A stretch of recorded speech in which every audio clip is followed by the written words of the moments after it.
दोस्तों, हम जित्तूलाल और साथियों के आवाज में एक और बिरहा आप लोगन के बीच जात बा, जौने का शीर्षक बा डोली और कफन। उम्मीद बा कि आप लोग आशीर्वाद देबा। मास्टर भैया 4 लाइन भूमिका में भाव कवि देने का।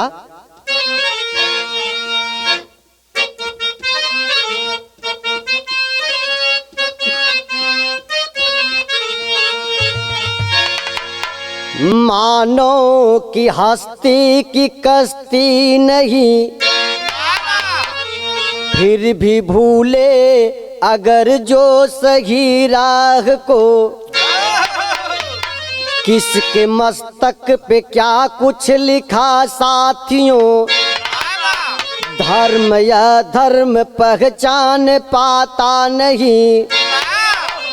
द्वेष हिंसा में जलता सदा ये मनु, बैरी अबैर को पहचान पाता नहीं।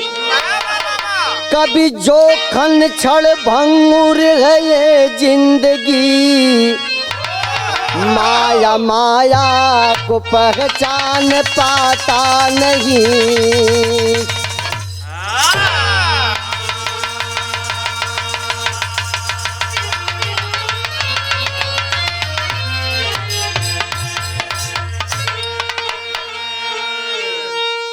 कैसन कहानी बा, यही जैसे बिरहा का शुरुआत बा। कवि जी पहली लाइन गजल का लिखले मास्टर भैया।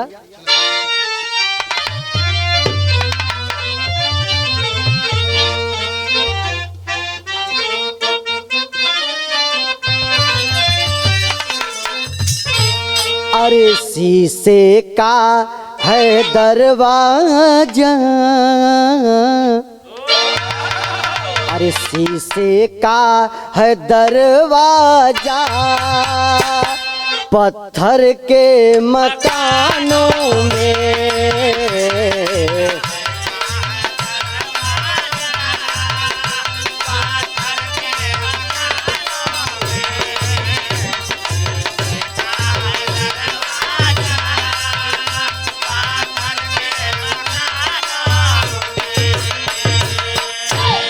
लेकिन गीत से बढ़िया भाव कवि जी लिखने का।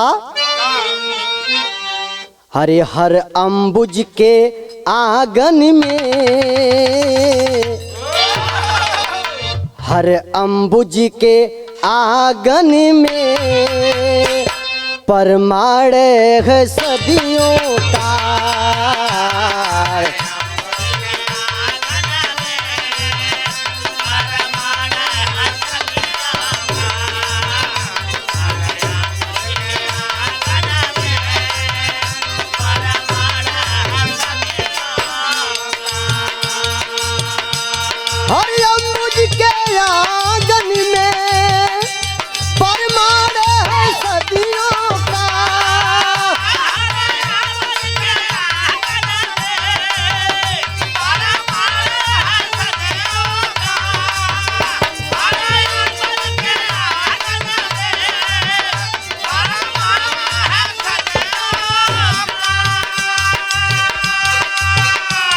हर डाली के हर पथ पे, हर डाली के हर पथ पे गुणगान है सदियों का।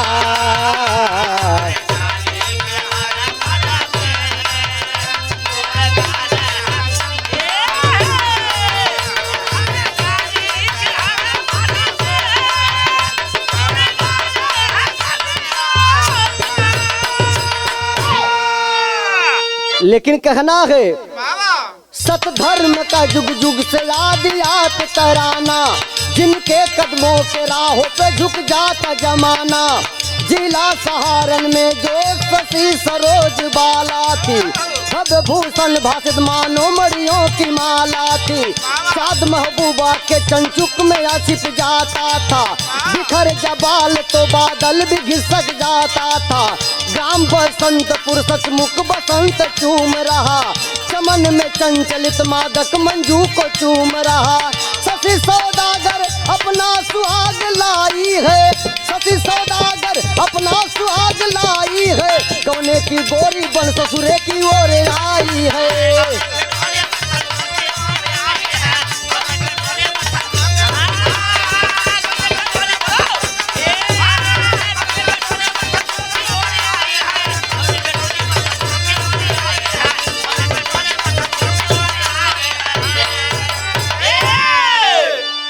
ए भैया इतने ना मास्टर भैया, इतनी से पुरानी परंपरा है यहाँ बिरहा के।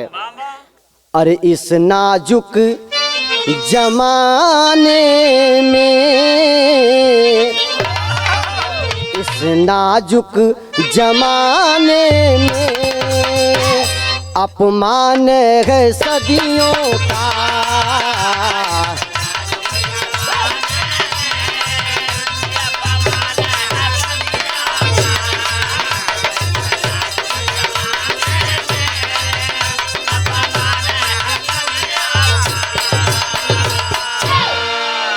भैया उत्तर प्रदेश के बगल में जो प्रांत है बिहार प्रांत, सहारनपुर की यह कहानी है। बसंतपुर गांव के बसंत का लड़का गुलाब, सहारनपुर शशिधर का लड़की शशि बाला। ए बाबू गुलाब और शशि की शादी तय हो जाती है। ए भैया गुलाब का बारात आइल बा शशि के दरवाजे पे। विवाह बड़ा बढ़िया से बीतल बा। सुबेरे विदाई करा के गुलाब अपने दुल्हन के लेके चलल हुवन। जब अपने दुल्हन के लेके चलने तो रास्ते में भयल का मास्टर भैया गीत बदल गई।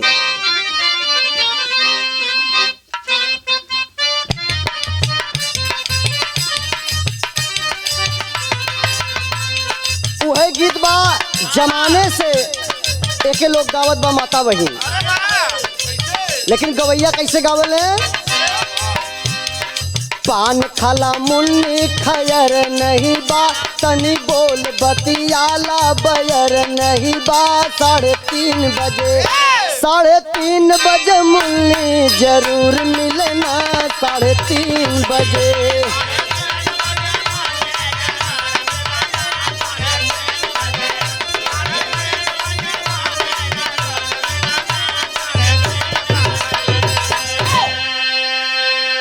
बाबू गौर फरमाइएगा, बिरहा में भाव हो। विदाई करा के जौनी समय डोली में सवार होके शशि दुल्हन बन के चलल बा। कहार डोली लेके चलने तो भैल का हाली हाली ले डोली चले कहरा, आगे न कसलियन कर रहल पहरा। पिस्टल तान के जुल्मी लगावे गहरा। पिस्टल तान के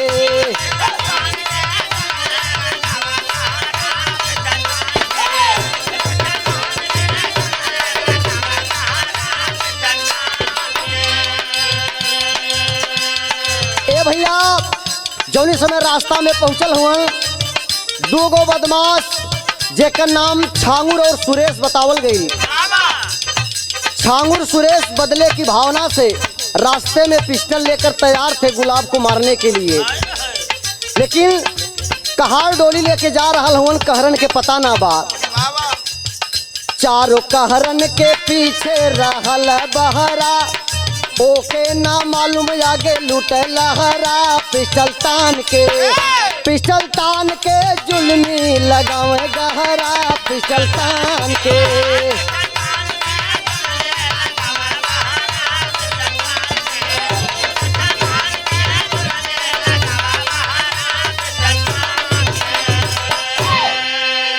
ए भैया छांगुर और सुरेश एकांत पाकर और वहां पर डोली को रोक लेते हैं। बाबू कहार से पूछते हैं कि ये केकर डोली बा। कहार बतैले कि बसंतपुर गांव के बसंत के लड़का गुलाब के डोली बा। गुलाब अपने ससुरारी से शादी करके लौटल है, उनकर दुल्हन है। छांगुर और सुरेश बोले कि हाँ इसी डोली का इंतजार था, ये वही डोली है। जब इतनी बात गुलाब सुनते हैं डोली से बाहर निकल जाते हैं।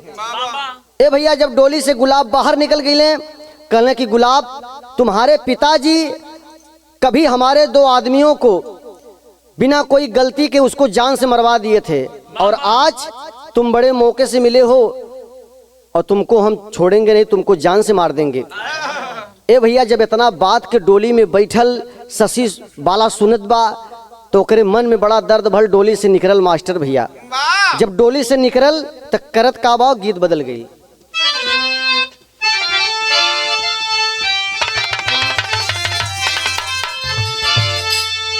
गीत वह बा कि कौनो दुल्हनी का दुल्हा यही बहादुर भाई मतिर रहल। जब गयल कमाए तो गोर रहल, जब लौट के आयल तो करिया हो गल। दांत भी तोड़ के आयल। तो दुल्हिया कहत हो का, अरे गोर हो के गईला, अरे गोर हो के गईला, आइला हो के करिया, नौकरिया पिया छोड़ दा, अरे नौकरिया पिया छोड़ दा, जिन जाय कोई लरिया, नौकरिया पिया छोड़ दा।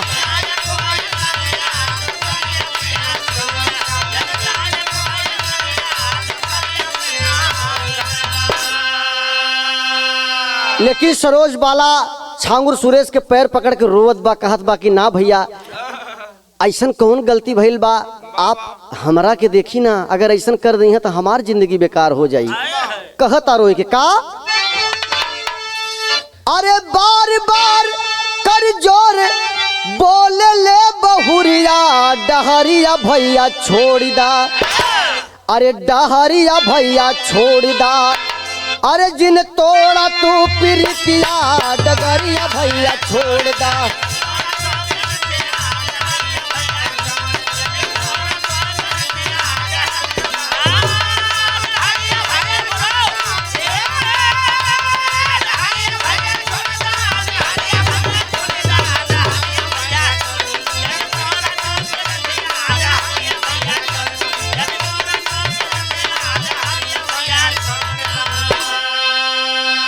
कॉलेज की भैया अगर ऐसा कर देबा तो हमार जिंदगी बेहाल हो जाए। आखिरी का कैले होन, अरे जौन गलती कैले होन इनके पिताजी कैले होन तो इनके साथे काहे करत हुआ।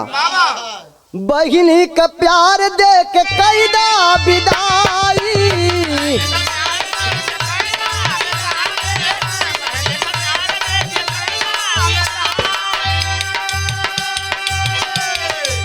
रखिया बना करके बन जाता भाई,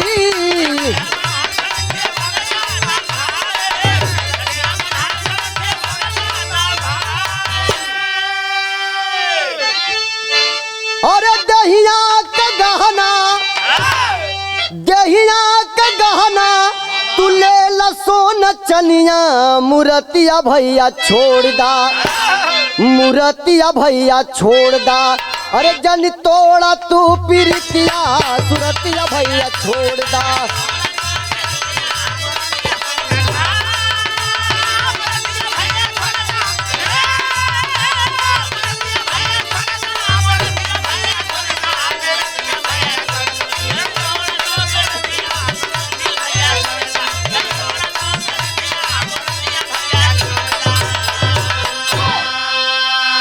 ए बाबू अपने शरीर पे पहने गहने को उतार कर देने लगे, कहे भैया आपका पैर पकड़ रही हूँ, हाथ जोड़ रही हूँ, हाई शरीरी पे जौन गहना बाय के ले लें, लेकिन ऐसा ना करी। लेकिन ए बाबू पापी माने नहीं और छांगुर को डोली के बगल से पकड़ कर खींच लिए। पकड़ लिए जब गुलाब को बोले गरज के बोली, छांगुर सुरेश मिल करके सीने पर मारे गोली।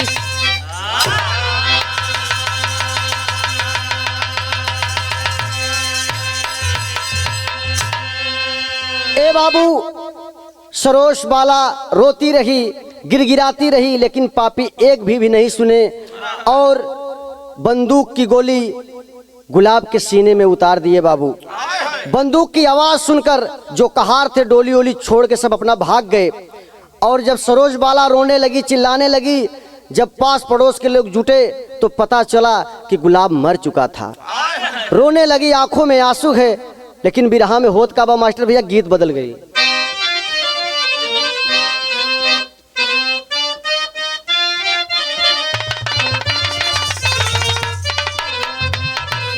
अरे दिल के यार माया सुगो में बह गए।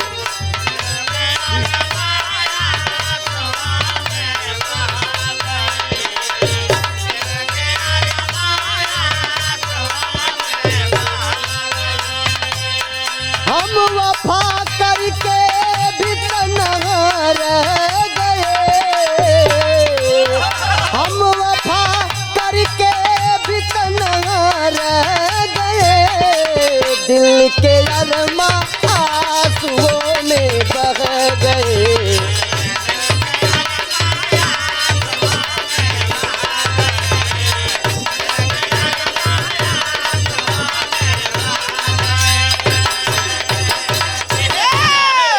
भैया जब सांगुर सुरेश गोली मारने के बाद जब वहां से भाग जाते हैं तो कहार जब डोली के पास आते हैं तब तक यहाँ गुलाब मर चुका था।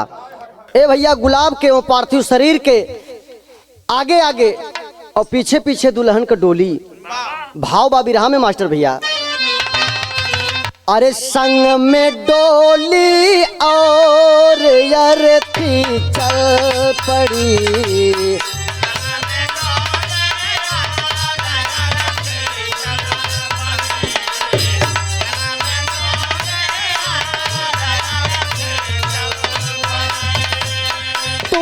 कर जुल्फों पे बिजली गिर पड़ी।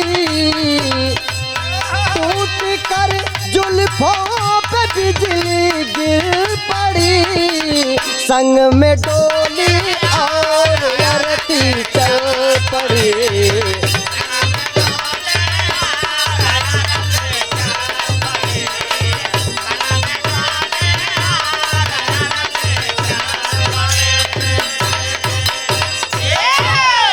भैया आगे आगे गुलाब का अर्थी और पीछे पीछे शशि बाला का डोली। जब धीरे धीरे वह गांव के तरफ पहुंचल बा, बसंतपुर निचकायल बा दरवाजे पे, तो वहाँ माता बहन जानत हुआ कि जब बारात लौट के आवे ले तो लोग इंतजार करे ले परिवार के पड़ोस के लोग कि भैया दुल्हन आवत बा, दुल्हन कैसन बा। ए भैया घरे पूरी तैयारी बा कि दुल्हन आवे वाली बा, लोग इंतजार करत बा। कैसे मास्टर भैया गीत बदल गई।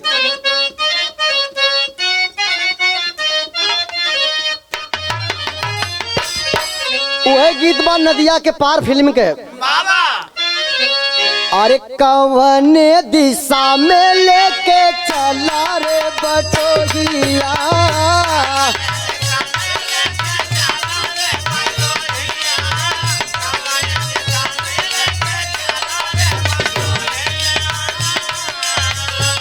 कहीं गए जो ठहर दिन जाएगा गुजर गाड़ी हाकन दे, हाकन दे कवन।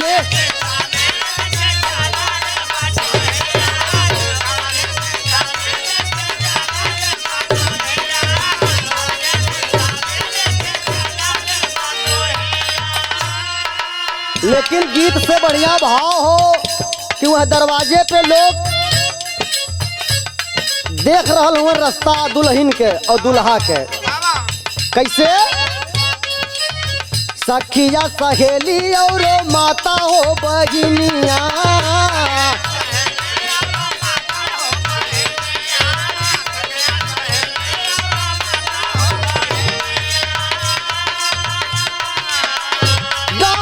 घर के बुला के चौका आंगन पूरा के दुल्हन देखन के, देखन के।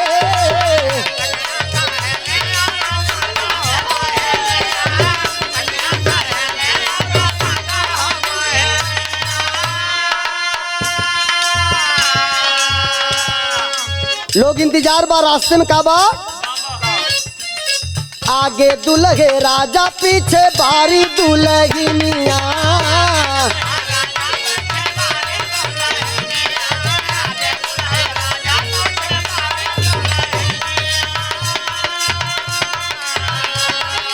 आगे दुल्हे राजा पीछे बारी दुल्हनिया। देखे गौआ नगर लागल घर घर दुल्हन देखन के, देखन के।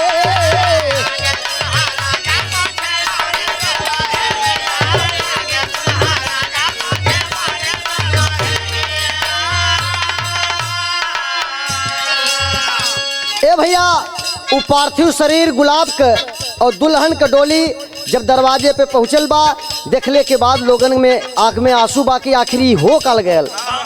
जहां दुल्हा और दुल्हन के लोग देखे बजे काफी समय से इंतजार करत रहले।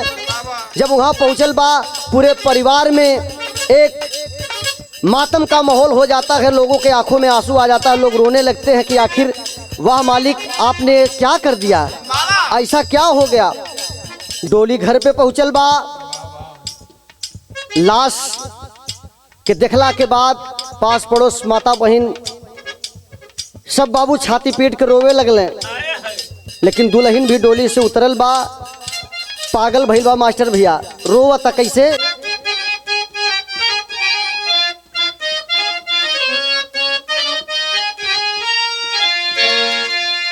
लसिया पे लसिया बहावे बारी धनिया, सोकवा बदिली में अपार हो। पिया के करनवा मुँह बनली जोगिनिया,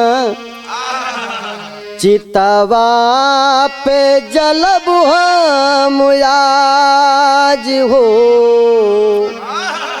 बाबूजी जो निसमेदार संस्कार के लिए लोग ले जाते हैं, गुलाब के पार्थिव शरीर की चिता लगा जाते हैं। दुल्हन रोते रोते उस चिता पर गिर जाती है कि आज इस पति के साथ, इस पति के चिता पर आज हम भी अपना जान न्यौछावर कर देंगे, पति के साथ हम भी जल जाएंगे। लेकिन बाबू लोगों ने बहुत समझाया, बहुत समझाने के बाद, बहुत मनाने के बाद लोग पकड़कर उसको घर पर लाते हैं। ए भैया जब घर पे आइल बा, धीरे धीरे दिन बीतल बा, रात के बेला भइल, जब सुहाग रात के टाइम भइल, पति के याद में, उनके वियोग में शशि बाला पागल बा, रोवत मास्टर भैया कैसे। गीत बदल गई।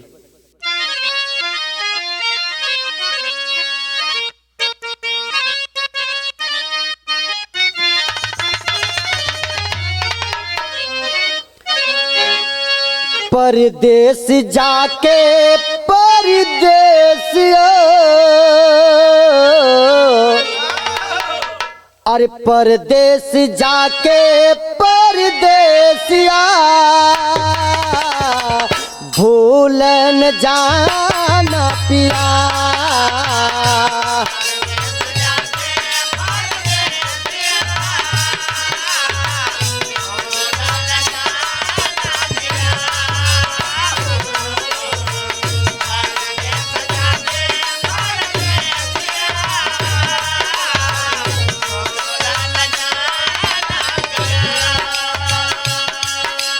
गीत से बढ़िया भाव हो बाबू। दुल्हन अपने कमरे में बैठी है, सुहाग कक्ष में, हाथ के मेहंदी देख देख के रोवता, पति के वियोग में अपने पति से सवाल करता। का मेहंदी लगा के रंग रसिया,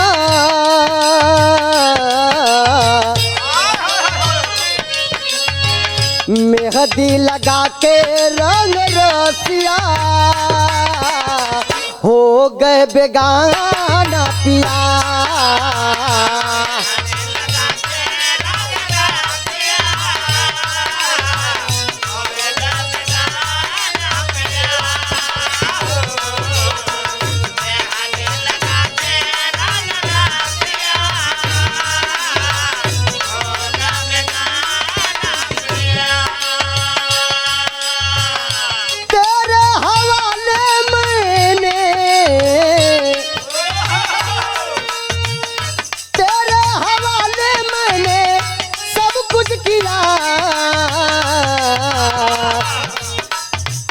मेहंदी रंगा के रंग रसिया, हो गए बेगाना पिया।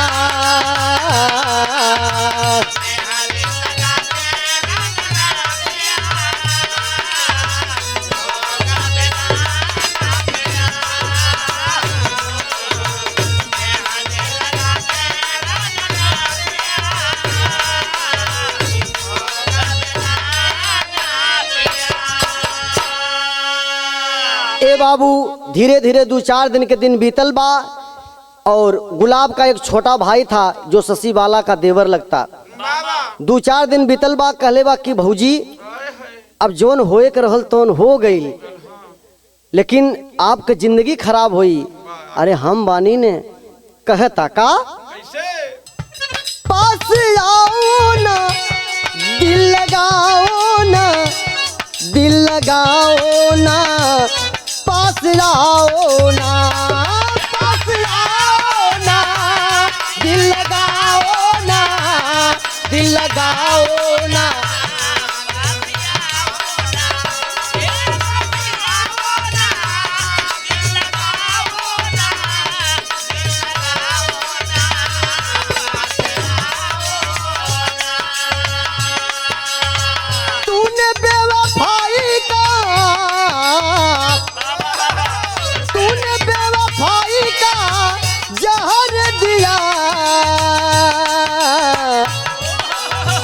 मेहंदी रंगा के रंग रसिया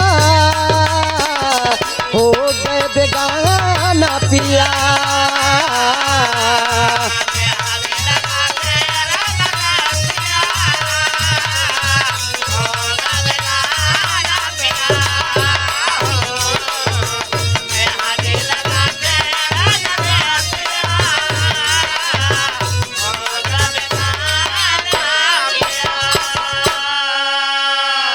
भैया इतना बात सुनने के बाद शशि बाला क्रांति वाला रूप पकड़ लेती है और डांटने लगती है कि खबरदार, क्या हमको ऐसी वैसी औरत समझे हो क्या?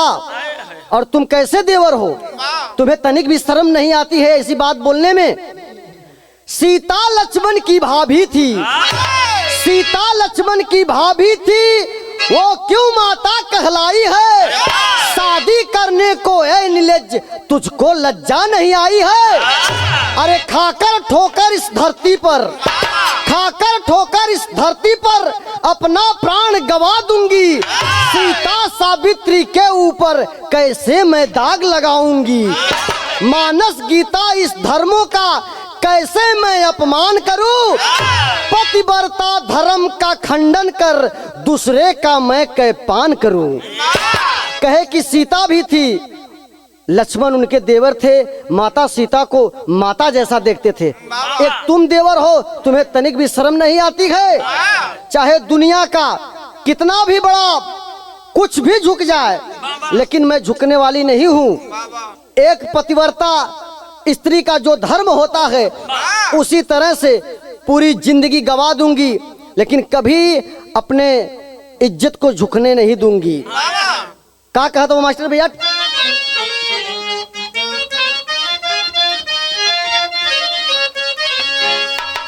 शशि के कैसे जाई लालिमा, शशि के कैसे जाई हो,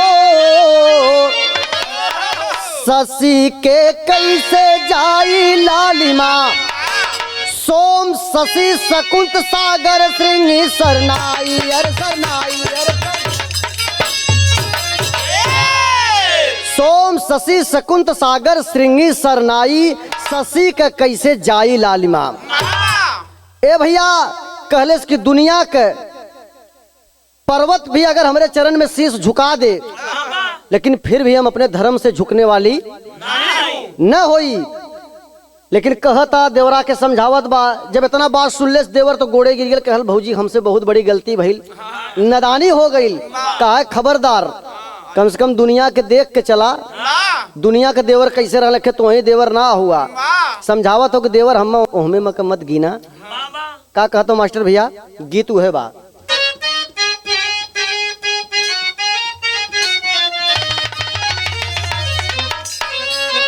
अरे साच कही तोहरा यावन से हमरे अंगना में आइल बहार भौजी।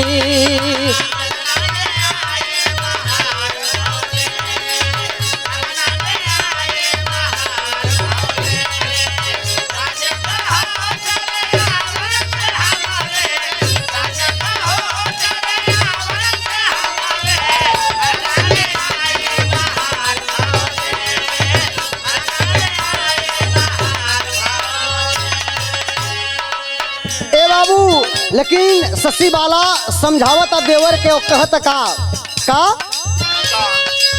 मोरे धर्म में लागी न दागी, मोरे धर्म में लागी न दागी, चाहे सरगवा सरूर बरसे।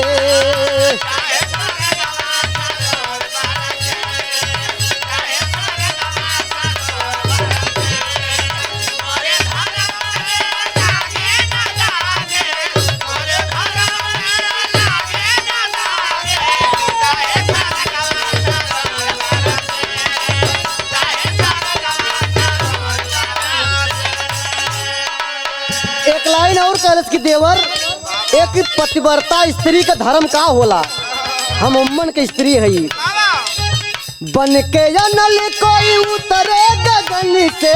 कहे सुना, इंसान के बात छोड़ा, बन के अनिल कोई उतरे गगन से, माधो मड़िया को ही नूर बरसे।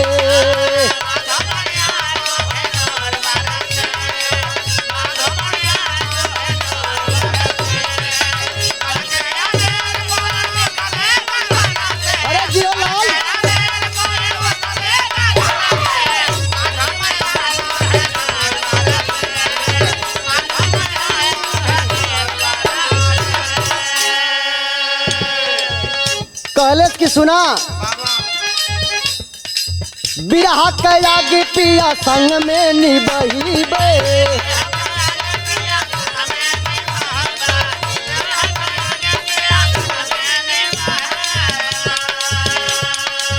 तोहरे चरनिया का धूल बनी जइबे।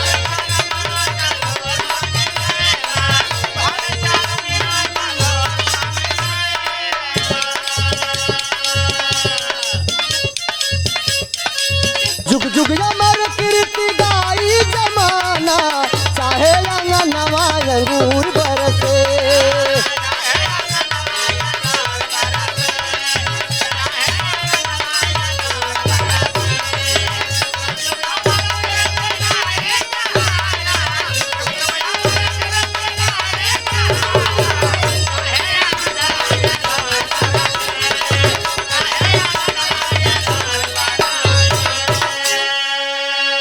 भैया समय बीत रहल बा, लेकिन पत्नी वो पतिव्रता स्त्री शशि बाला अपने पति के याद को लेकर उनके विरह में अपने जीवन को बिताने लगी।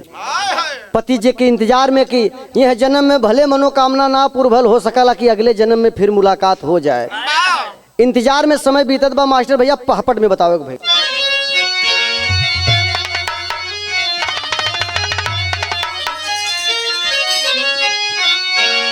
अरे जो है राधिका, जो है राधिका निस दिन श्याम यवनवा बीच मधुबनवा में, जो है राधिका निस दिन श्याम यवनवा बीच मधुबनवा में, और ढूरे बिरह में बिरही का नयनवा बीच मधुबनवा में।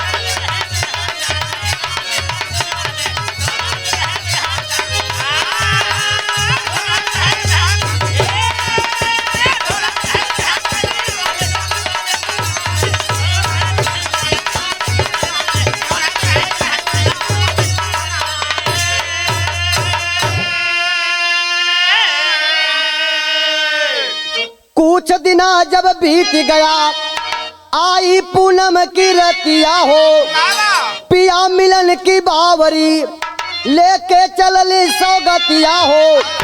सजाया आरती पूजे पति चरणवा बीच मधुबनवा में, और जहाँ विराजे तोता वही मयनवा बीच मधुबनवा में।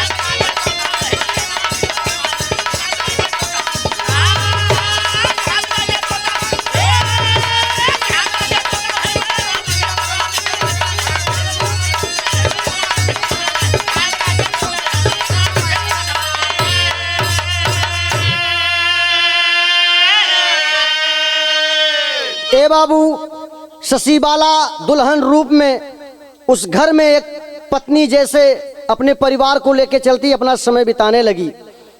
ए बाबू, धीरे धीरे जब 1 साल के समय बीतल, उस समय आयल जौनी दिन ओकर शादी रहल शशि बाला के।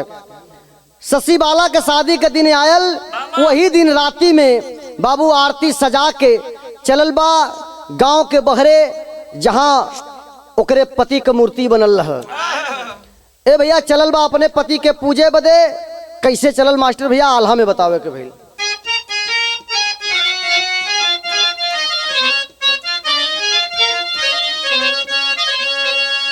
अरे साथवा सोहागन हो,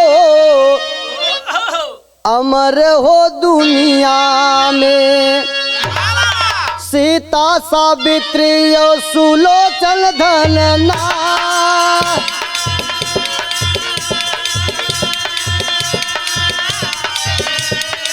लाखों हिमालय दहावे पलरा के,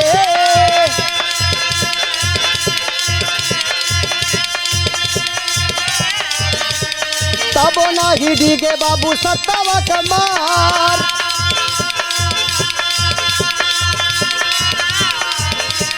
चितवा लगाई के बैठल बारी धानिया,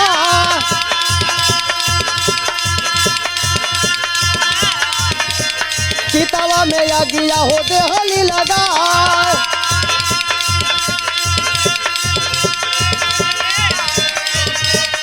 पति के करनवा हो धूल बनी गईली,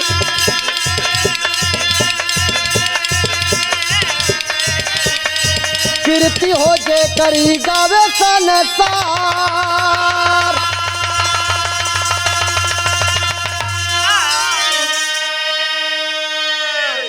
बाबू आरती सजाकर चलती है अपने पति के उस अनावरण मूर्ति के पास जाकर। रात के लगभग 12 बजे पति के आरती उतरले बा, कहले बा कि तोहरे बिना ये जिंदगी के चैन कहाँ बा, हमके छोड़ के अधजल में चली गिला, ये जिंदगी तोहरे खातिर अधूरी बा। आज या तो अपन दर्शन दिखावा और नहीं तो आज हम ही अपन प्राण दे दे। लेकिन बाबू जो गया सो गया, फिर लौट कर कहाँ आने वाला है। ए भैया चिता लगैले बा, चिता लगा के और वही चिता पे अपने शरीर के न्यौछावर कर देले बा। ए भैया चिता पे जब शरीर के न्यौछावर कैले, जल के राख हो गई और जलला के बाद ओकर 2 हाथ जोड़ रहल ना जरल रहल, छटक के बगले चल गल रहल। सुबेरे भल गांव में हल्ला हो गई कि शशि बाला भाग गई, शशि बाला भाग गई। लेकिन ए बाबू गांव के बुढ़िया मतारी बहरे गईली, उनकर नजर पड़ल, देखली, कहली आके बतैली, कहली ये हो, अरे शशि बाला कहीं भागल नहीं खन। अरे शशि बाला तो वहीं अपने पति के मूर्ति के पास अपने आप के जला दे चिता पे। ए बाबू लोग अले देखले, जब पहचान गिने तो लोग कहने वाह बारे पतिव्रता नारी। एक पतिव्रता स्त्री का धर्म क्या होना चाहिए, कैसा होना चाहिए, ये पत्नी, ये दुल्हन, ये स्त्री शशि बाला समाज में लोगों को सिखा के चली गई। ए भैया यही से हमारे बिरहा कई प्रमाण रहल डोली और कफन, और बतावे के भइल कि ये संसार में एक पतिव्रता स्त्री के धर्म का होए के चाहिए, बताना हो। अंतिम लाइन परिचय हो। गुरपत्तु गुरु काशी बुल्लू राम अवधपति राम, तेज बहादुर जोखई नंदन, अरे बा हमरो हिंदुस्तान।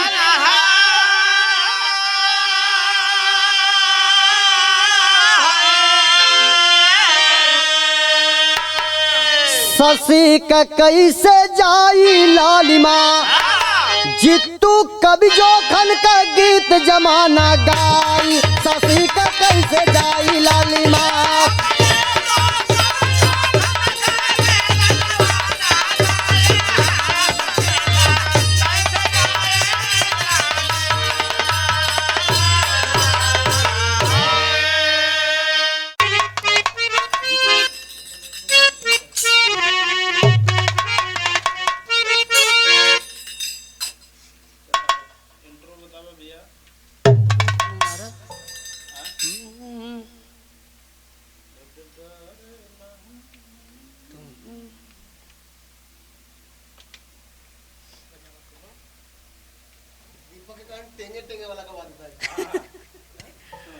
टेंगे टेंगे टेंगे टेंगे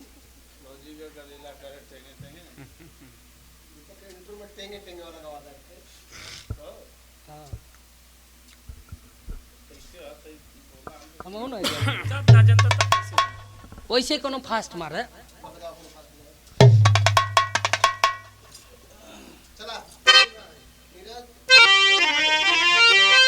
चलो तो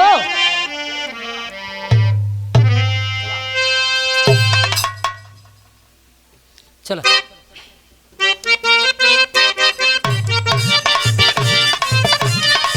बार भैया बाबा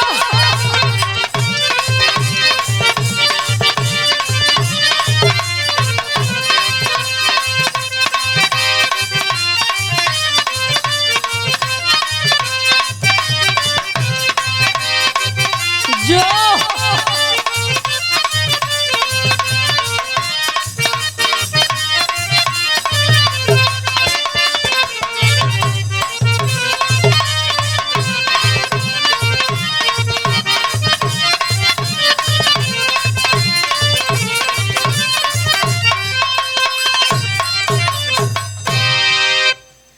अच्छा भैया हम गायक कलाकार दीपक यादव लवली स्टूडियो जौनपुर से ई बिरहा समाज चैनल से भेजा तनी हमके आशा ना पूरा विश्वास बा कि आप लोग प्यार दुलार दी ही जा। आजकल बड़ा कहानी सुनत बड़ा आप लोग इस समाज में मोहब्बत और भरोसा दो चीज अगर केहू कह ले ओकर जिंदगी खराब हो जाला। भरोसा करबा तब वो जिंदगी खराब हो जाई, मोहब्बत करबा तो जिंदगी खराब होबे करी। यही में हमारे कवि जी 4 लाइन भूमिका दिल बलन का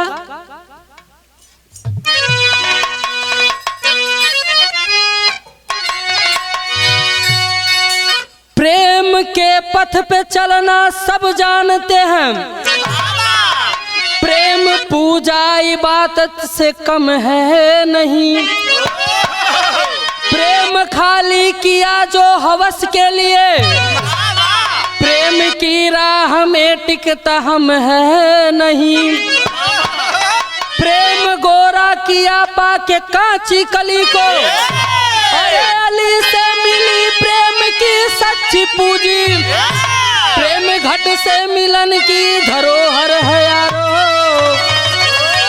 दया राम चर्चा जहां बीच गूंजी।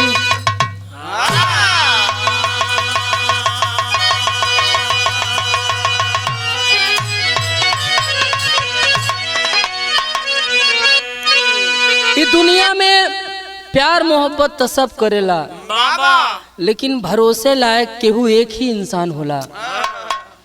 आज के दुनिया में प्यार विदा मना ना करती कि प्यार मत करा, प्यार करा लेकिन वो इंसान से करा जिक्र ऊपर भरोसा रहे। जब तक आप लोग प्यार करी हैं तब तक भरोसा बनाए रखिए हैं। जहां आपसे ब्रेकअप भइल, दूरी बढ़ल, आपके बेइज्जत करे में तनिको देर न लगई है। यहाँ से हमारे कवि जी गजल का टुकड़ा दिल बड़न का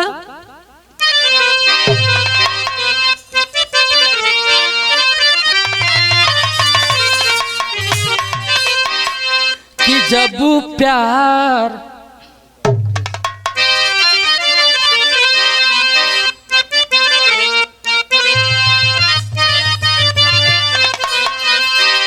कहना है कि जब प्यार किया तो डरना क्या, जब प्यार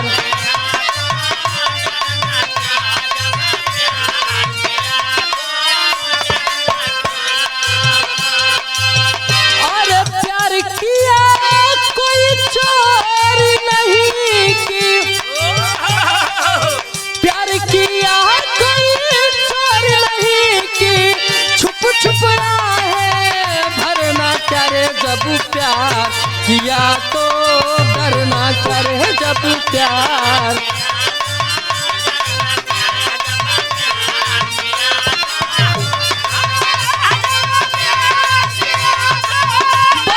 भैया बाबा प्यार किया कोई चोरी नहीं की बोलबा कि का बोला जहाँ से ही बोला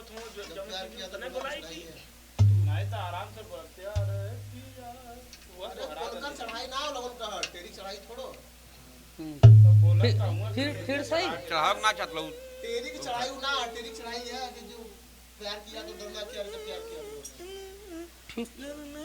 आई फिर से द ऐसे द हां वाह द कुकुरे बिलरिया वाली द कुल देखा ही उमला साजी लगा जा चली एक बार में उठा ले जा चलो चलो फिर से यहाँ से एक लाइन गजल लगल कैसे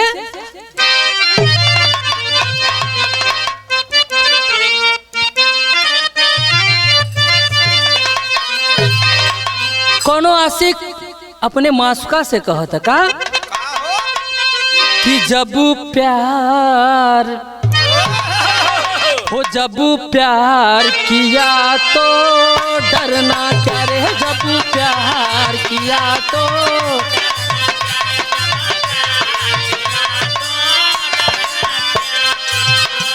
अरे प्यार किया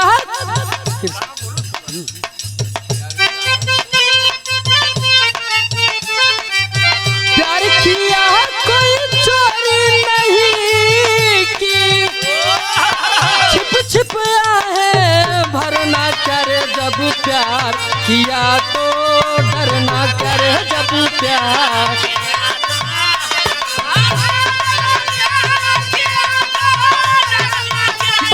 भैया बाबा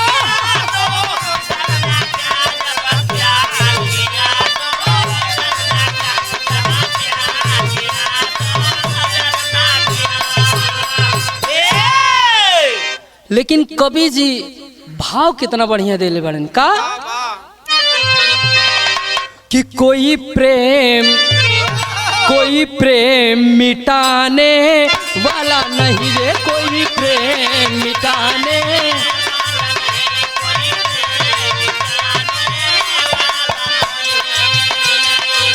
प्रेम किया हूँ करता रहूँगा प्रेम किया हूँ करता रहूँगा साथ छुड़ाने वाला नहीं रे कोई प्रेम मिटाने वाला नहीं रे कोई प्रेम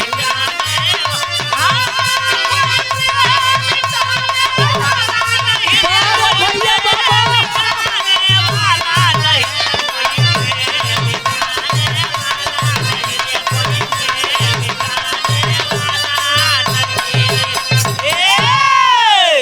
प्यार मोहब्बत आजकल के जमाने में जब से मोबाइल फैल गईल बा अनजान लोग से भी प्यार कर ले लोग पहले होत रहा लेटर लिखा जात रहा कुछ गाँव में नात रिश्तेदारी में प्यार होत रहा अब तो फेसबुक इंस्टाग्राम तमाम प्रकार के ऐप्स आई हैं लोगन का प्यार बढ़त चला जाता हो यहाँ से हमार कहानी की शुरुआत भेल कैसे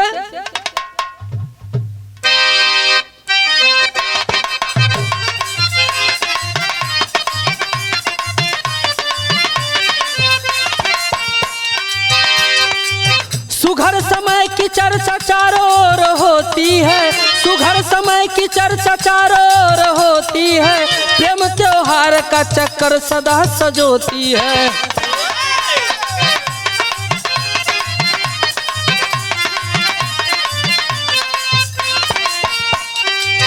कहानी ऐसी है दो प्रेमियों ने प्यार किया कहानी ऐसी है दो प्रेमियों ने प्यार किया माता पिता पूरे परिवार को बिसार दिया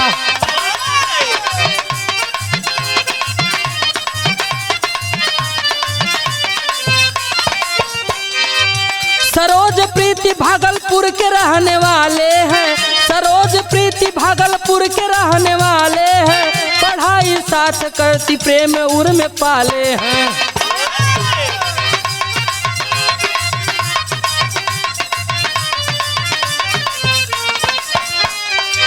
इंटर पास किए इश्क काफी जागा है इंटर पास किए इश्क काफी जागा है सरोज प्रीति को लेकर के घर से भागा है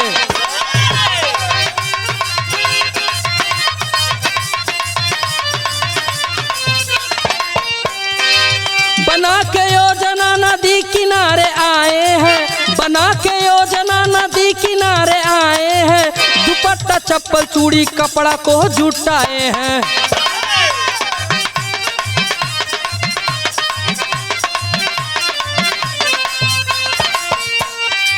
नदी किनारे धर के वहां से फरार हुए, नदी किनारे धर के वहां से फरार हुए, खोज के घर वाले प्रीति को है लाचार हुए।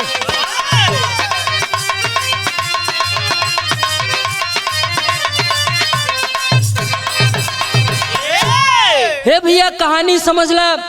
भागलपुर के रहे वाला सरोज और प्रीति एक के गांव के रहे वाला इंटर कॉलेज में पढ़त रहलन।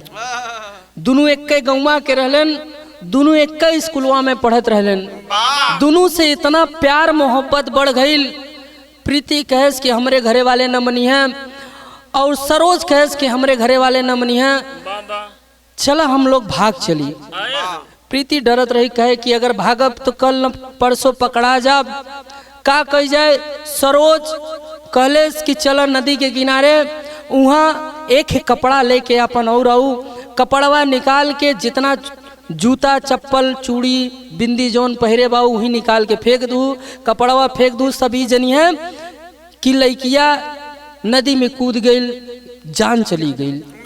वहाँ से हम लोग निकल के कहीं अकेल दुनिया बसावल जाई। हे भैया प्रीति लड़की के जात मान गई। सरोज प्रीति के लिए के जाके नदी के किनारे ओकर कपड़ा उपड़ा कुल फेंक के दूसर कपड़ा पहरा के और लेके दिल्ली निकल गई। जब दिल्ली निकल गई तो भइल का, यहाँ एक लाइन तर्ज लगल मास्टर।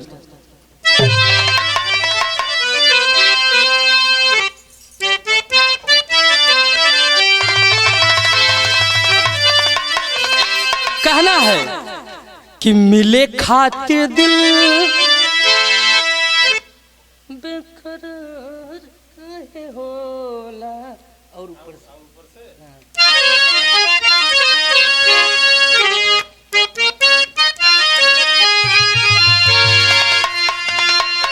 कोनो प्यार वाला कहले बा कि मिले खातिर दिल बेकरार काहे होला, अब प्यार में लोगवा बीमार।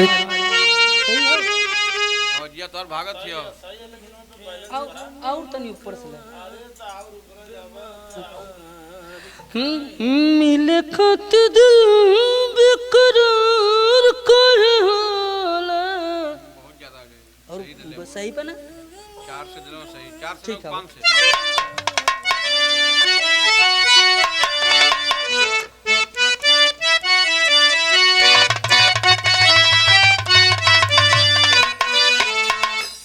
कि मिले खात फिर से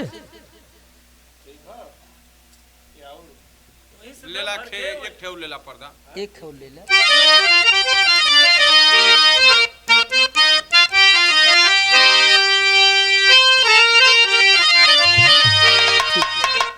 बोल देते तर्ज लगल, यहाँ एक लाइन तर्ज लगल मास्टर।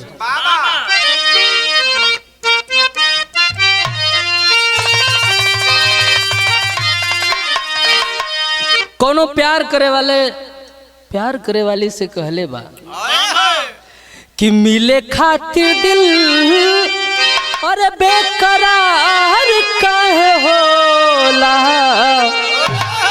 प्यार में लोगवा बीमार काहे होला, प्यार में लोगवा।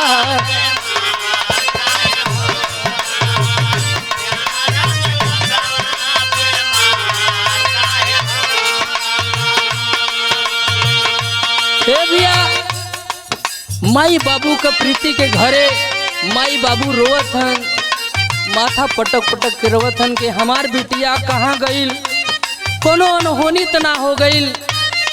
जेकर लइका लइकी अगर खो जालन कितना तकलीफ होला। रोवत हन का माई बाबू रोवे तना मारे गाँव टोला, माई बाबू रोवे तना मारे गाँव टोला, आए दिन होला न जरिया जरिया के खेला आए दिन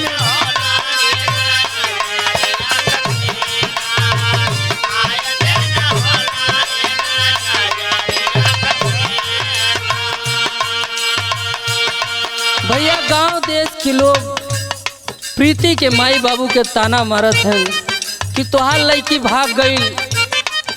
माई बाबू के सर नीचा बा, जेकर लड़का लड़की ऐसन कह देलन कितना तकलीफ होला। कहना बांतरा में दूसरा दिन पहुँचे फूल गेन नदी तीरवन बिटिया के चप्पल कपड़ा देखे उन्हें पीरवा देखी उठे पीरवा।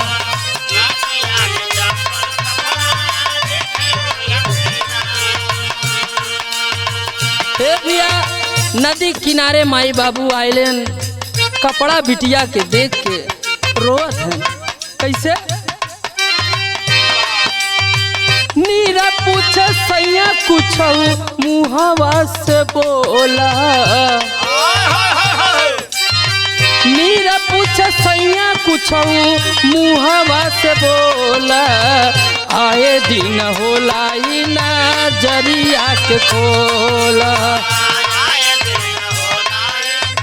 लाइन दी है हाँ ये तो मुखड़ा वाला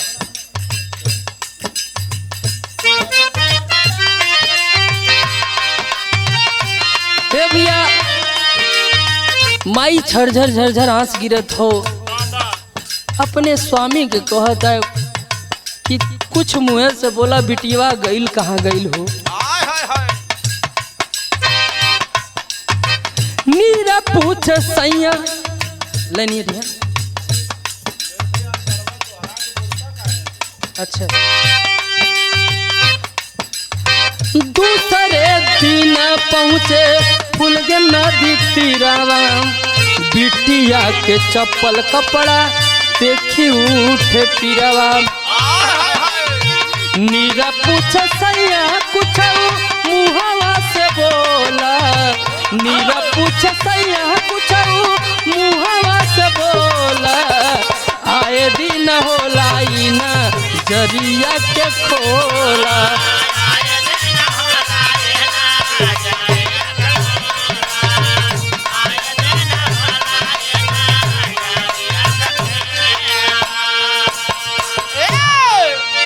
हे भैया नदी के किनारे अलन, देखलन गांव के कुछ लोग भी जुटा रहलन, देखलन कि प्रीति का कपड़ा जूता चप्पल बिंदी टिकुली जोन भी रहल पहिरे रहल कुल वहीं किनारे मिलल। नदी के बिचवा में एक लड़की के लाश बहत जात रहल। जब लसिया बहत जात रहल, लड़किया का लसिया मछली ऐसन तरीका से खाए रहीन कि चेहरवा पहचान में ना आवत रहल। चेहरवा पहचान में ना आवत रहल। गौवा वाले कूद के उलसिया निकलन, देखलन कि लड़की के लाश बस इहे जान के ओकर ले आके अंतिम संस्कार कैलन। जब अंतिम संस्कार कैलन तब भइल का यहाँ दोहा लगल मास्टर।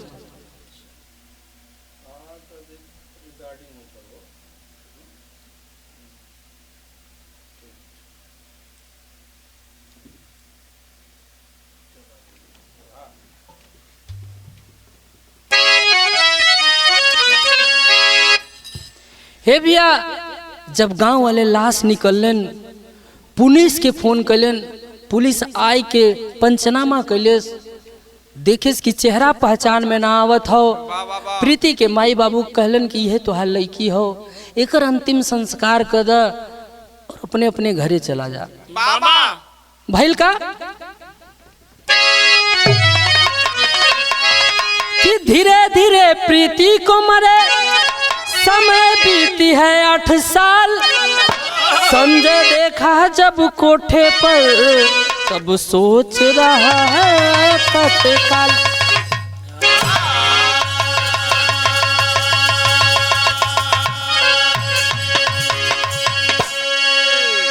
आठ साल बीत गई, प्रीति के घरे वाले अंतिम संस्कार क के भुला गए। प्रीति के सगे मामा का लड़का दिल्ली जीबी रोड में ड्राइवर रहल। ड्राइवर का आदत होला कि भैया परिवार अपने घरे छोड़ के बाहरे ट्रक चलावे लेन, काम धंधा करे लेन, तो कहीं कभी काल इधर उधर मुंह मार ले लेन। जब मुंह मार ले लेन, संजय का आदत कुछ खराब रहल। संजय जीबी रोड रोज जाए आवे, उही के गाड़ी लेके जाए, गाड़ी लेके आवे। एक दिन देखले कि प्रीति की नैया एक खे लड़की वैश्या खाना में कोठे पे खड़ी बा। देखे प्रीति पहचान गई, संजय पहचान ना पाए। प्रीति के देखते, संजय के देखते प्रीति कोठा के अंदर चली गई। एक दिन देखले, 2 दिन देखले, तीसरे दिन संजय फिर जाए, प्रीति अंदर चली गई। 8 साल बीत गए रहल। कोठा का मालकिन प्रीति के माने जाने लगल। ओकरे ऊपर शक न करे, कहे कि ऐसन हो कि यह कोठा पे, एक कोठा में 4 से 5 लोग रहलिन, दिक्कत परेशानी हो तो तू कहीं अलगे रूम लेके रहा, टाइम से आ जावा करा, कस्टमर हैंडल करा करा, ओकरे बाद फिर अपने घरे चले जावा करा। जब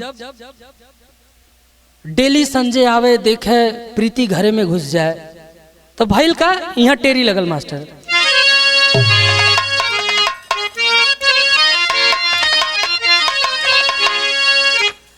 कि समझ ना पावे भैया बतिया, अरे चेहरा प्रीति जैसन लेके औरतिया। संजय समझ ना पावत हो। जीबी रोड उ जाए आवे लगल। पहले तो कभी कभी जाए आवे, लेकिन ओकरे दिमाग में यह बात बा कि प्रीति हमरे मामा का लड़की मर गई रहल, लेकिन वही के चेहरा मतिन ई वैश्या खाना कोठे पे का करत हो। उ भैया रोज जाए आवे। भइल का यहाँ झूमर लगल।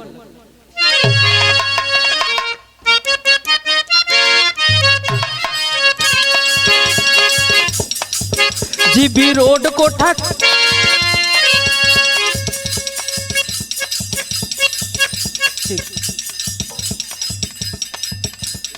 हाँ, जीबी रोड कोठा पास संजय जाता लेके आ।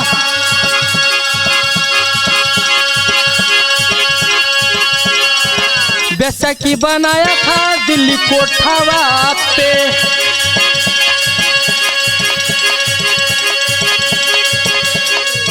प्रीति गई पहचान, संजय भाई है नादान।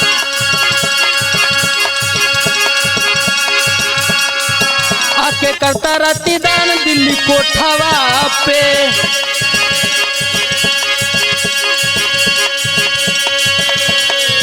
सोची कैसे पास जाऊं, अपना दुखड़ा सुनाऊं।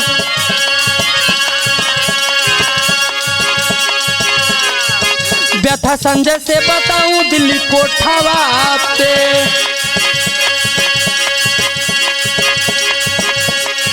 संजय नजर को चुराया, वैसी मालकिन पास है। संजय नजर को चुराया, वैसा मालकिन पास है। सारा भेद को छिपाया दिल्ली कोठावा पे।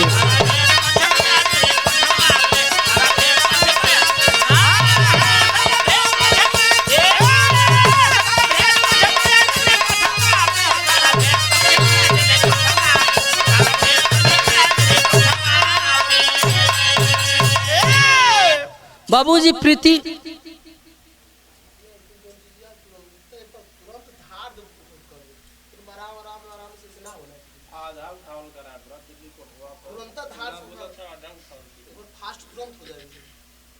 चलिए बाबूजी प्रीति संजय के पहचान गई, संजय भी प्रीति के पहचान गई। आपन भेद छुपाए। संजय वैश्या के जोन कोठा पर का मालकिन रही, उससे जाए के कुछो ना बतावत हो, कहत हो कि ई जोन लड़की बा, यही के साथे हम एक रात बितावे चाहत है। मालकिन कहले कि पैसा दा, ई तो कोठा हो भैया, पैसा दा, हर काम हुई। प्रीति का रूम थोड़ा दूर पे रहल। प्रीति सोचे कि अगर यहाँ कोठा पे हम संजय के बुला ले अपन बात बताई तो सब जान जी हैं। प्रीति इशारा कैले, शाम का टाइम बा, इशारा कैले अपने रूम के तरफ जाए लगल। संजय भी धीरे धीरे पीछा कई के जाए लगल। जब पीछा कई के जाए लगल तो भैल का यहाँ एक लाइन तर्ज लगल मास्टर।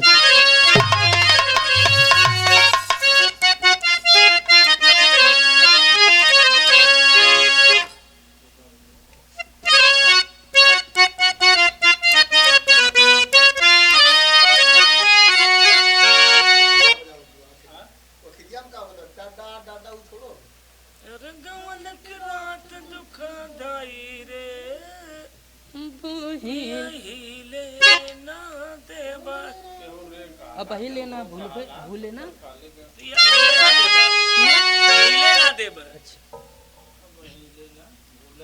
अब हिले डूले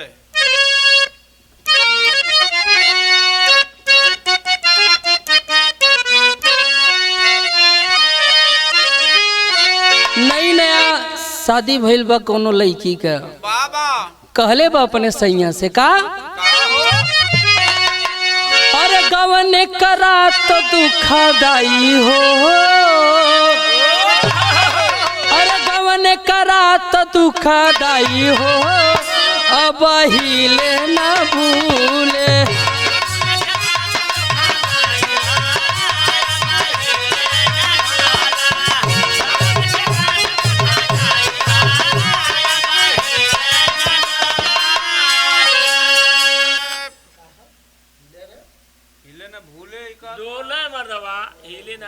अब हिले ना भूले, भूल अब ही ले बोला हाँ अब ही लेना भूले, हाँ भुलात ना है गौने करा हिले ना डोले का नहीं यार, पहली रात भुलात ना है। हाँ चला हाँ? नहीं खाली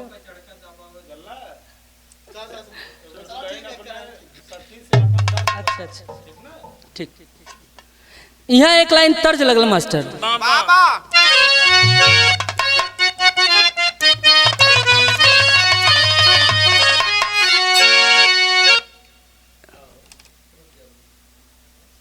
अरे बैटरी के दिहा तू बदलाई हो, बदलवाई बैटरी खत्म हो गई क्या?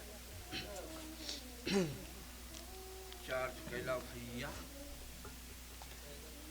हम असल बात ना वार्तवा उतनी बोली है जितना समझ, जे बाहरी वाला वार्तवा ज्यादा बोलत ना वो बड़ा उबन महसूस होता, उतने में जितने में कहानी समझ लंबा हो जा रहा। हाँ नहीं बस इतना कहाना कि बुलाई ना अपन नहीं नहीं वो बात ना जिससे कहानी ना हम कहानी सही बोलत है ना, नहीं तो इतना इतना धुन बा, इतना इतना तर्ज बा तो मजे के लाऊंगा।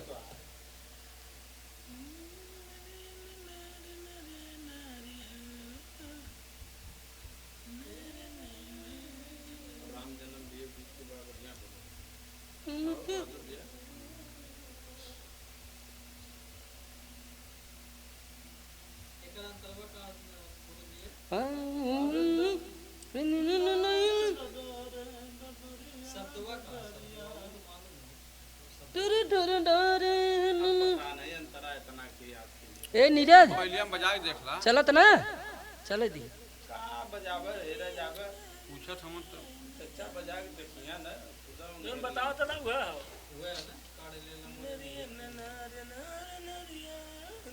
चली करम चली। यहाँ हमारे गुरुजी एक लाइन तर्ज दिले बड़े कैसे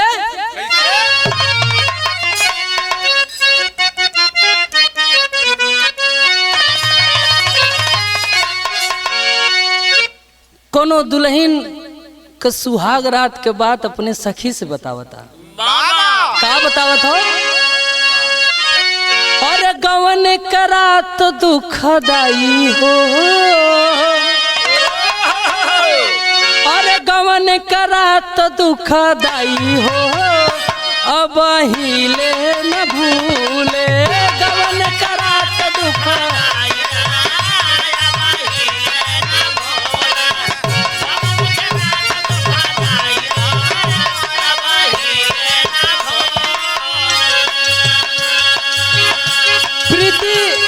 संजय के इशारा कैले कि हम रूमे की तरफ चलत है, तू आवा पीछे पीछे। कैसे? प्रीति चली योजना बनाई हो, प्रीति चली योजना बनाई हो, अपने कमरा के ओरिया प्रीति चली योजना।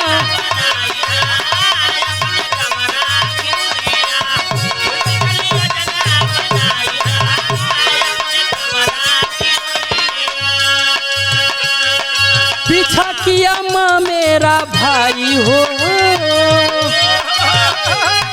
पीछा किया माँ मेरा भाई हो, अपने कोठवा के ओरिया।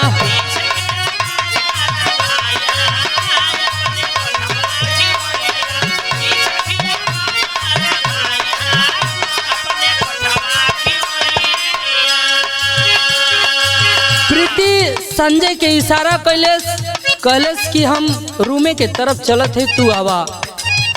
प्रीति अपने रूम में चली गई तो संजय कैलेस का अंतरा में।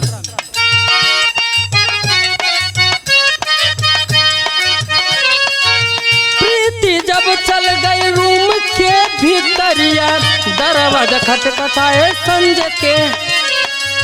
प्रीति चल गई रूम के भीतरिया, दरवाजा खटखटाए संजय खड़ा दुआरिया। खोला लिकेवाड़ी के आई हो, खोला लिकेवाड़िया के आई हो, झुक गईली नजरिया। खोला लिकेवाड़िया के आई हो,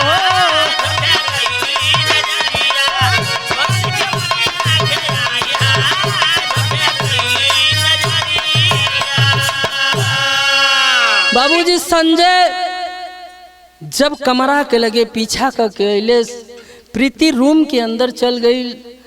संजय दरवाजा खटखटाए, प्रीति सोचे के लागे तो फिर कोनो कस्टमर आ गए का। संजय के जब प्रीति देखलिन दरवाजा खोलिन, एकदम फफकार के गटई पकड़ फफक के संजय के गर्दन पकड़ के रोवे लगल। कहत भैया तू कहाँ रहला हो, हमरे साथे बहुत बड़ा अन्याय भइल। देखा हम कहाँ से कहाँ आ गईली, प्यार के चक्कर में अपने माई बाप के छोड़ के हम चले अली, और हमके जैसे प्यार कर ले रही वो कोठा पे बेच दिलस। आज हम बेस्या बन के ही कोठा पे जिंदगी बितावत है। संजय भी रोवत हो, प्रीति भी रोवत हो। भइल का यहाँ एक लाइन तर्ज लगल मास्टर।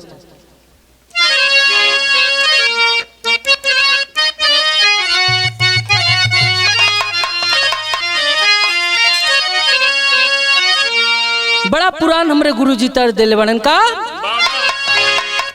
कि तोह के चढ़ाई बई मैया, अरे नरियर चुनरिया हो कि गंगा जी।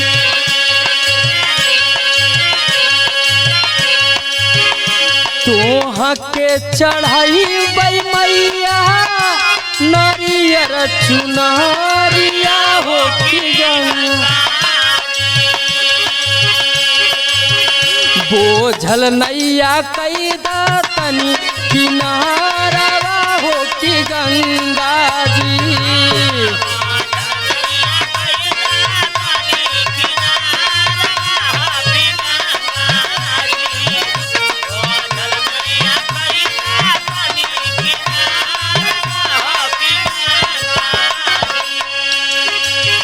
प्रीति संजय के गोड़वा पकड़ के रोवत हो, झड़ झड़ झड़ झड़ आंस गिरत हो।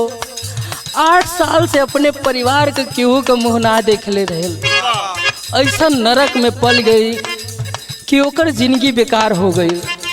संजय के गोड़वा पकड़ के रोवत हो का। संजय के प्रीति धई के रोवेली चरनिया हो बहिनिया तोहरी। संजय के प्रीति धई के रोवेली चरानिया हो बहिनिया कोठवा पर बेचेली बदानिया हो बहिनिया तोहरी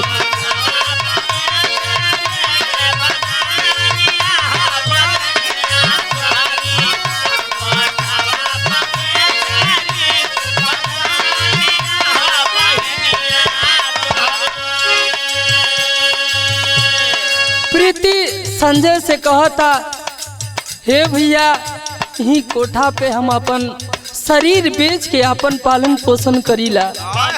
ई प्यार मोहब्बत के चक्कर में हमके लिया के कोठा पे बेच दिले। संजय भी रोवत हो, प्रीति भी रोवत हो। संजय पूछत हो कुल बात कैसे अंतरा में।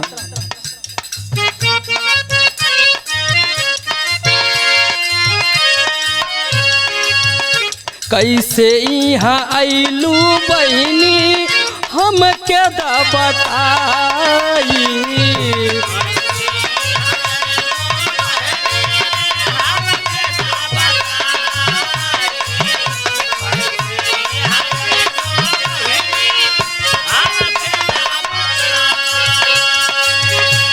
प्रेमी सरोज दिहले बच्चा बनाई हो बच्चा बनाई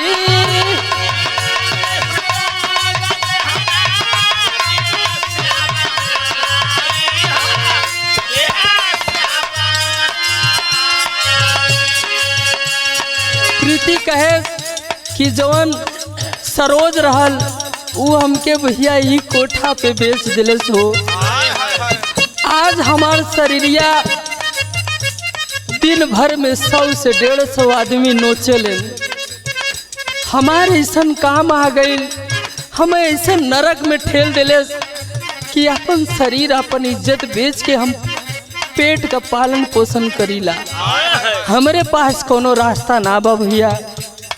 कहा तका नदिया में मारा लेके रचली हम कहानिया हो बहिनिया तोहरी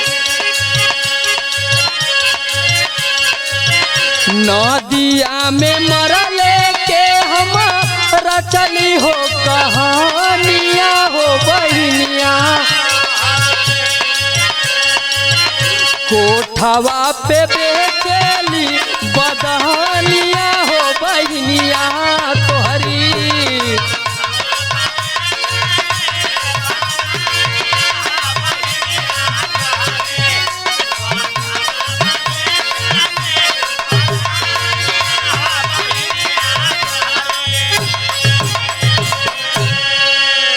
कहे से भैया दिनवा भरे में जितना कस्टमर आवत हैं हमारे शरीरिया के एकदम पापी बहुत नोच नोच के हमार जिंदगी बेकार को दिलन। भैया तरस ना खैलन कोनो तरस ना खातेन पैसा देते एकदम जानवर मतीन हमके नोचे लेन भैया। हम बोल ना पाइला हमारे झर झर झर झर आंस गिरेला अपने पीड़ा के हम कैसे बताई।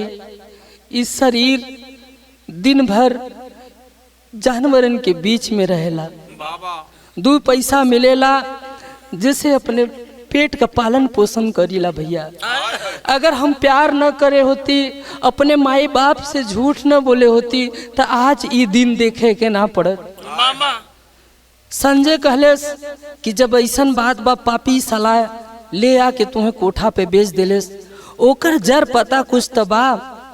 प्रीति कहता हाँ ओकर हम जर पता पाए जर पता ओकर हम बतावत है चलो भैया हम वहाँ तक लिया के चलो भैल का। यहाँ एक लाइन तर्ज लगल मास्टर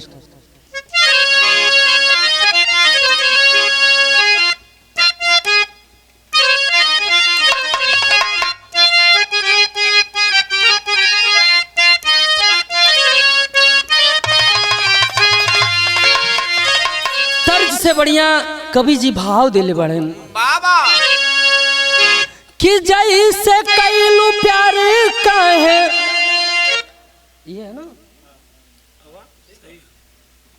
बेचलेगा। हाँ ठीक, चलो।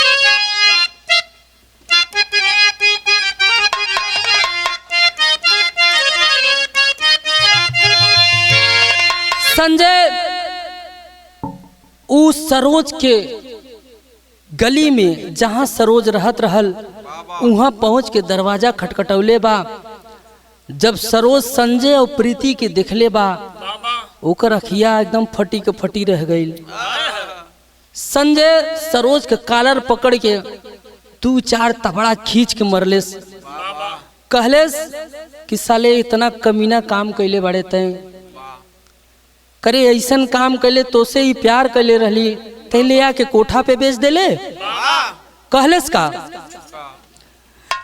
अरे जैसे कैल जैसे कई फिर से अरे जैसे कैलू प्यार काहे बेचा हाथ बेचले बा। रोई रोई दिली कुल बयान हो। अरे नेहरू नगर कॉलोनी में रूम लेके रहत रहली। मकान मालिक पूछे बेईमान हो। सरोज कहले अंकल प्रीति ने का इंसान बाटे। खाए के लिए ले समान हो। कहले कि प्रीति बेटी सथवा में खायल जाई। खाना खाते भूली पहचान हो। संजय की प्रीति कुल बात बतावत हो। कहत भैया ई जब गौवा से लेके आइल कहेस कि एक मकान मालिक बहुत अच्छा आदमी हो, एकरे साथे रह और तू ही बैठा, हम तनी खाना लेके आवत है। खनवा आने जब सरोज गईल, खनवा में कुछ ऐसन नशीली पदार्थ मिला दिले कि कहेस कि साथे आवा बैठ के खाइल जाई। साथे कुल बैठ के खैलन और हमें पहचान में ना आयल कि हमरे होश ना रहल कि हमरे साथे का होता। मकान मालिक भैया हमरे साथे बलात्कार कलेस, हमरे साथे गलत कैलेस। एके जब बतैली ई बाजार से अइले से के बतौली सरोज के, सरोज हमके लगल मारे। कहेस तोर चरित्र बहुत गंदा बा, हमसे तोर मन ना भरत रहल त एकरे साथे गलत काम कैले। प्रीति कहे हमरे समझ में ना आवत रहल कि हमरे साथे होत का बा। भइल का यहाँ विदेशिया लगल।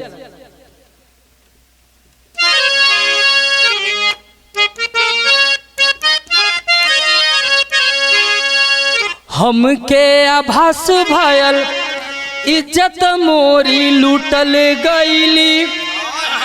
अवले सरोज से बतौली सारी बतिया। क्रोधावा में 4 झापड़ हमके मारी दिहले। धोखेबाज कहीं के धोखा कैले वही बखतिया। कहले कि चला प्रीति मौसी के घरे मोरे, ओन कर पड़ोसी खाली बाटिया रतिया। लव मैरिज कोर्ट मैरिज सारा मोर बेकार भइल। आज यह देखी भैया बाटे मोर हालतिया। हे भैया जब सरोज हमके मार देश, हमार हालत भैया बहुत खराब हो गई। कहे कि चला बगलिए हमरे मौसी के घर बा, उनके घरे कोनो आदमी ना रहेलिन, सब औरतें रहेलिन, चला वहीं रह। ऊ भैया लिया के ही कोठवा पे हमके बेच दिले। यहाँ देखली सब औरतें रहन, हम सोची ओकरे मौसी के घर हो, ऊ लिया के कोठा पे बेच दिले। कोठा पे बेच दिले। भैया देखा ये हमार हालत बा। संजय बतिया कुल सुनो थो, झरझर झरझर आंस गिरे थो, रोई के दुनू मुला कैलन का। यहाँ पापट लगल मास्टर।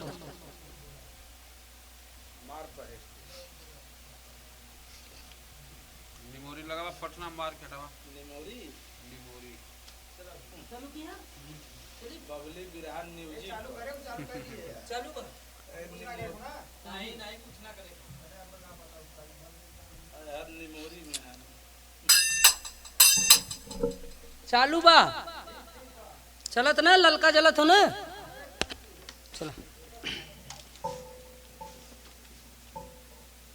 चल चालू भैया।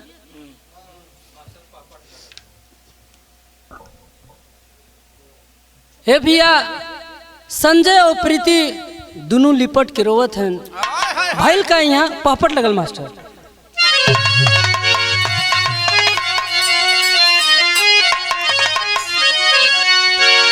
अरे सुन के झरझर बरसे असिया भैया बहिनी के, अरे सुन के व्यथा फूले संजय के ससिया भैया बहिनी के।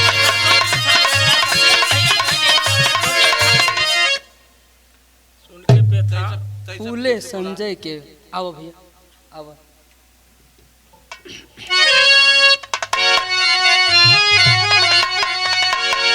अरे सुन के झरझर बरसे असिया भैया बहिनी के, अरे सुन के व्यथा फूले संजय का ससिया भैया बहिनी के।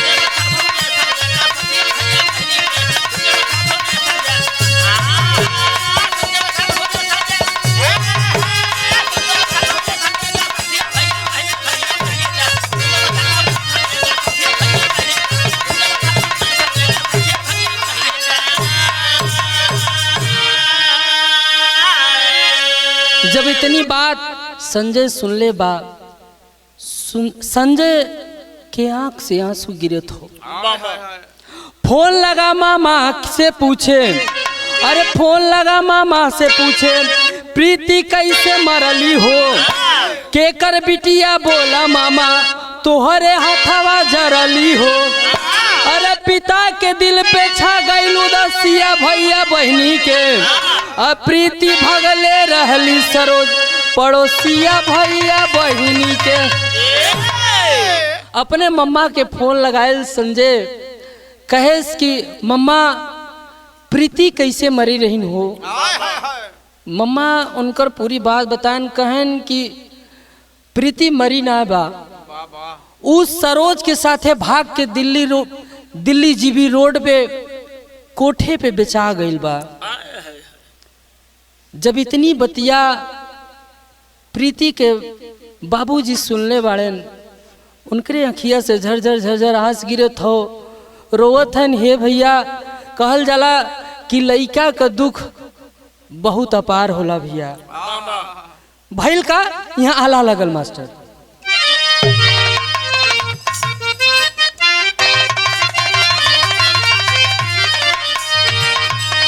कि भैने से मामा अपने, अरे रोई रोई पूछले भैया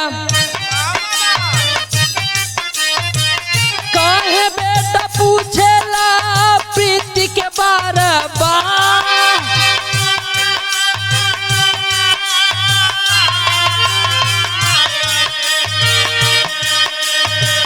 जानली कि लइके भागल हमारी बिटियावा भैया, फिर भी नहीं कैली थनवा पे भैया।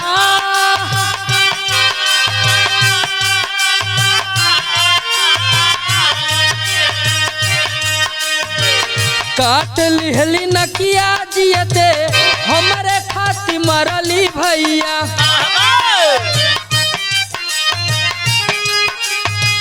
काहे मामा जियते प्रीति बहिनी हमा।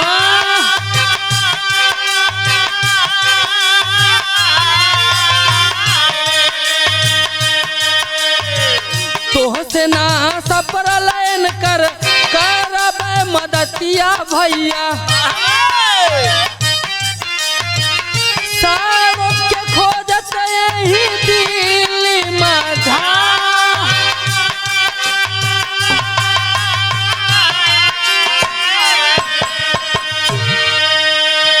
जब अपने मामा के संजय फोन लगौलन कुल बात बतौलन कहलन मामा तू अपन बिटिया ना दूसरे के बिटिया का संस्कार कैले बड़ा जौन लसिया पौला उ तोहार बिटिया ना रहल प्रीति के ते यहाँ सरोज कोठा पे बेच देलेस। मामा उनकर कहलन कि बेटवा हम कुल बतिया जानत है कि हमरे बिटिया के साथे का भइल बा, लेकिन जब हमारे साथे हमार बिटिया हमरे घरे से भाग गई हमार नाक कटा देलेस तू हमरे लिए मर गई। संजय कहलन कि ठीक हो मामा तोहरे लिए मर गई, लेकिन एकर दुख देखल ना जाता, तू कोनो मदद ना करल चाहता हम एकर मदद करब। प्रीति के लेके सरोज के घरे जहाँ सरोज रहत रहल दिल्ली रूम लेके वहाँ पहुँचल बा। भइल का यहाँ सदर लगल मास्टर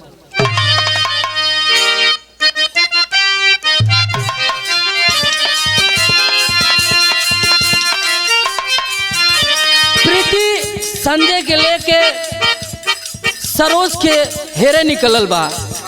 कैसे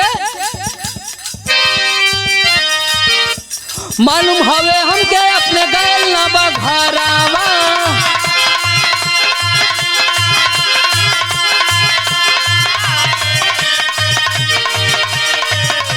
वकील साहब से जाके कैले बा दीदार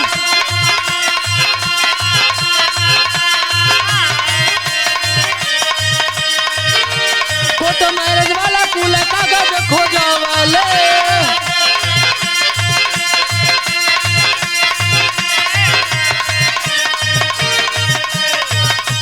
मोबाइल नंबर बात कैले ते ही बाहर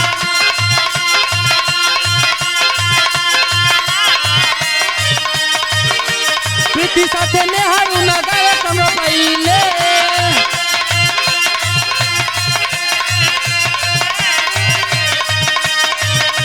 प्रीति को सरोज देखा अखिया पसा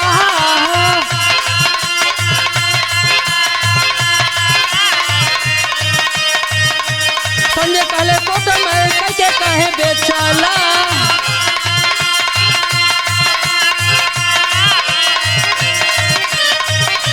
देश बनोला कहे गैले मती महा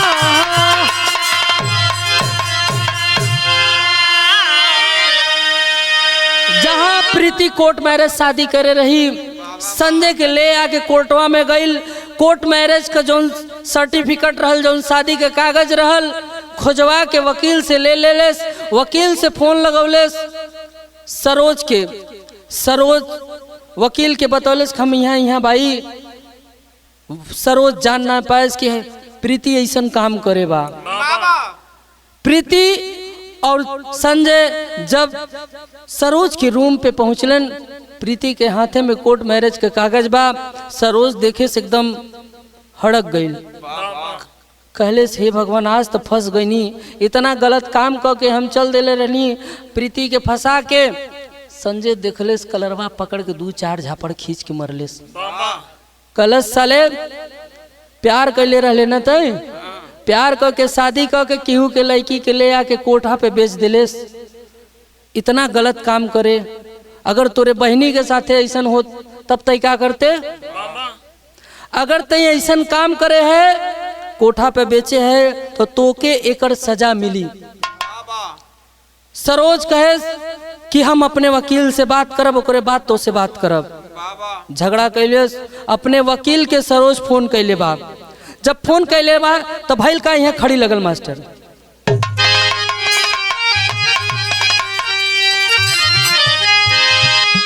अरे शेखावत वकील कैले समझाई बचावा। अरे राखा प्रीति के ही में बा भलाई बचावा।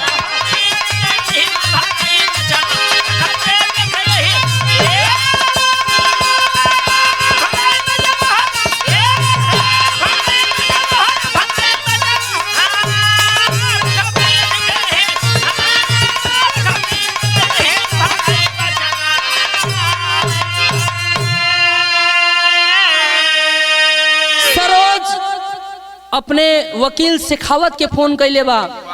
शेखावत वकील कहलन बेटा इतना गलत काम कैले बड़ा, प्रीति अगर एक जबान पुलिस के बता दे न तो पुलिस उल्टा टांग के तो इतना मार मारी कुल भुला जेबा। पुलिस का मार केहू बर्दाश्त ना कर पावे। कहलन इतने भलाई बा कि प्रीति से तू शादी कर ला। और का कहलन पुलिस से जब देई प्रीति अपन कुल बताई हो, अरे जेलवा डारल जइबा हथकड़ी लगाई हो, अरे प्रेम वाला भूत कुल पराई बचावा, अरे राखा प्रीति के ही में बा भलाई बचावा।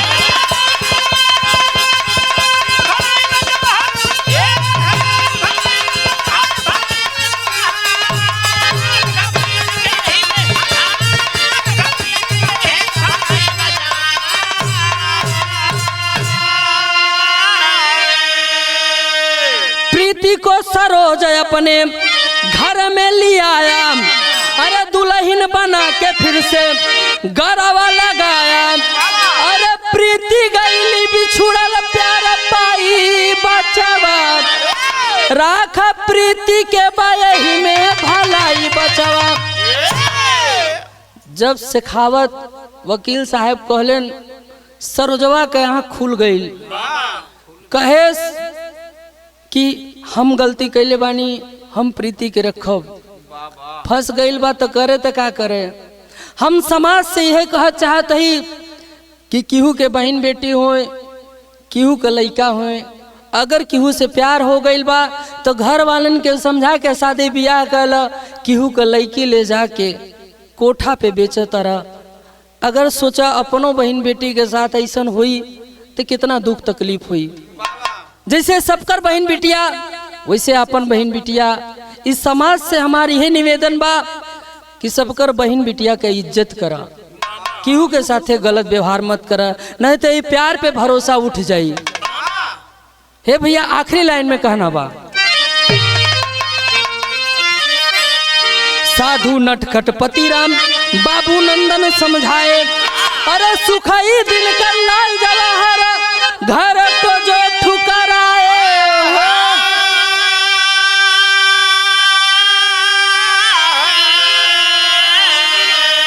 समझ न पावे भैया बतिया, अरे दीपक दया राम मर्यादा कुल का खसिया, समझ न पावे भैया बतिया।